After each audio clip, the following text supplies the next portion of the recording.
पाकिस्तान के आगे आने वाले मुकाबले हैं, अगर उन मुकाबलों को लेकर बात की जाए, किस तरीके से मुकाबले रहने वाले हैं और किस तरीके से, जिस तरीके से हमने जिक्र किया अभी कि अफगानिस्तान एक ऐसी मजबूत टीम है जो अन्य टीमों को भी कड़ी चुनौती दे सकती है।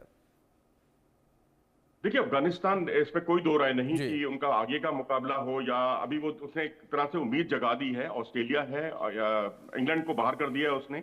ऑस्ट्रेलिया, साउथ अफ्रीका और अफगानिस्तान, इन तीन टीमों में से कोई दो टीमें पहुंचेंगी सेमीफाइनल में, और तीनों बराबरी पर खड़ी हुई हैं इस समय।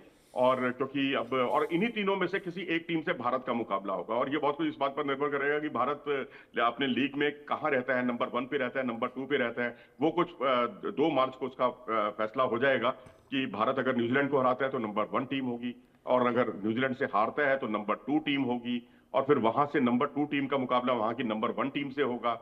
तो अब यहाँ अफगानिस्तान जो है ना, वो मैं समझता हूँ बहुत बैलेंस टीम है। अभी तो गुरबाज नहीं चले जो कंसिस्टेंटली अच्छा परफॉर्म कर रहे हैं, जी। और अगर गुरबाज भी चल जाते हैं तो मैं समझता हूं जो बल्लेबाजी में जो एक कमजोरी दिखाई दे रही थी, वो कमजोरी दूर हो गई। और उमर सई ने ये साबित कर दिया कि वो आईसीसी के जो ODI player cricketer of the year बने हैं 2024 के, वो ऐसे ही नहीं बने। उन्होंने यहाँ पर ऑलराउंड खेल दिखाया है, बॉलिंग में 5 विकेट चटकाए हैं, और बैटिंग में भी 40+ कुछ स्कोर की है उन्होंने। तो और एक जब आपकी दो दो 100 रन की पार्टनरशिप होती है जादरान के साथ, अब जादरान मैं समझता हूं कि एक टीम के बहुत बड़े एसेट हैं, और अगला मैच जो होगा उसमें मैं समझता हूं कि इन पर बहुत ज्यादा उम्मीदें टिकी हुई हैं, क्योंकि जादरान लेट खेलते हैं, स्टेट खेलते हैं ज्यादा, और स्क्वायर शॉट खेलने से थोड़ा सा परहेज करते हैं।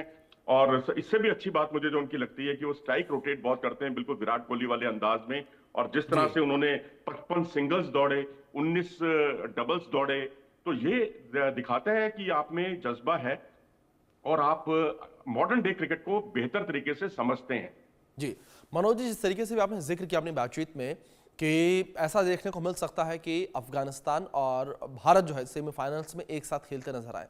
अब अगर दोनों टीमों को कंपेयर किया जाए, मनोज जी, कौन सी टीम आपको मजबूत इस वक्त नजर आती है? क्योंकि अफगानिस्तान को हमने देखा है, अफगानिस्तान अभी इंग्लैंड को हरा कर आई है, एक बड़ी जीत के तौर पर इसे देखा जा रहा है जिस तरीके से इंग्लैंड को अफगानिस्तान ने हराया है। इसके बाद अगर भारतीय टीम से कंपेयर किया जाए दोनों टीमों को, कौन सी टीम आपको मजबूत स्थिति में इस वक्त नजर आ रही है? देखिए, कुछ एक ट्रेंड सा बन जाता है। अब देखिए, जी। अफगानिस्तान के सामने पाकिस्तान आता है तो ये बिल्कुल घायल शेर की तरह उस पर टूट पड़ते हैं।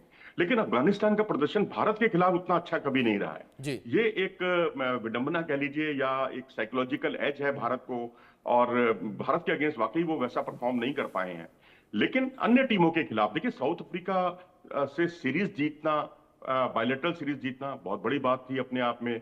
ऑस्ट्रेलिया को हराना, न्यूजीलैंड को हराना, और ये मैं समझता हूं कि ये टीम जो है कंसिस्टेंट अच्छा परफॉर्म करती है। लेकिन इंडिया के लिहाज से अभी मतलब मुझे थोड़ा सा वक्त लगेगा इनको, लेकिन इससे हमेशा अवेयर रहना होगा, जहां कि मतलब ये टीम जो है कहीं कोई बड़े झटके जो बड़ी बड़ी टीमों को दे रही है, तो भारत को भी झटका दे सकती है। लेकिन बस वही है कि एक साइकोलॉजिकल एज भारत के पास है, जिससे वो पार नहीं पा पा रहे। मनोज जी, मतलब साफ तौर पर समझा जाए कि अफगानिस्तान को कमतर रखना अपने आप में एक बड़ी गलती होगी? जी हाँ, बिल्कुल। देखिए ना, ये टीम एक ऐसा खिलाड़ी आता है जो चैंपियंस ट्रॉफी के इतिहास का सबसे बड़ा स्कोर खड़ा कर देता है। 177 जी। रन पर टीमें आउट होती हैं, ये अकेले ही बना जाते हैं 177 रन। उसके बाद 2 सेंचुरी पार्टनरशिप करते हैं, और वो भी तब जबकि 35 रन पर 3 विकेट गिर गए थे। 35 जी। रन में 3 विकेट गिरने के बाद आप 2 सेंचुरी पार्टनरशिप करें, फिर आप एक हाफ सेंचुरी की पार्टनरशिप करें, 70+ की पार्टनरशिप करें, तो ये अपने आप में दर्शाता है कि वो एक गेम चेंजर साबित हुए हैं।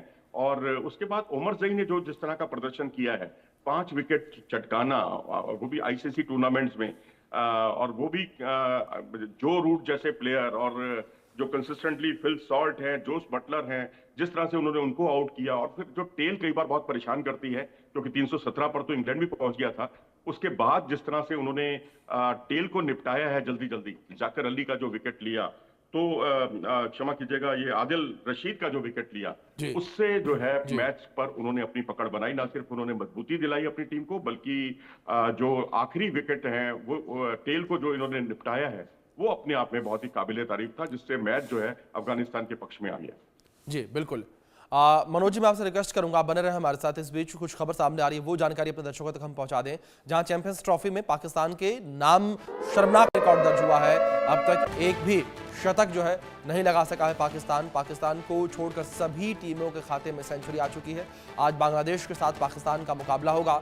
चैंपियंस ट्रॉफी की रेस से जो दोनों टीमें हैं वो बाहर हो चुकी हैं और पाकिस्तान जो है अपने दोनों मुकाबले हार चुका है। और पाकिस्तान और बांग्लादेश दोनों ही टीमें जो हैं वो चैंपियंस ट्रॉफी की रेस से बाहर हो चुकी हैं। और जिस तरीके से दोनों टीमों का मुकाबला होना है, केवल औपचारिक तौर से मुकाबला खेला जाना है और दोनों टीमों में मुकाबला होगा।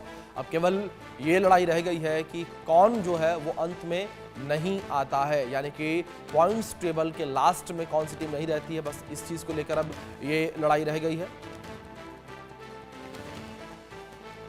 चलिए ग्राफिक्स के माध्यम से कुछ जानकारी हम आप तक पहुंचाते हैं किस तरीके से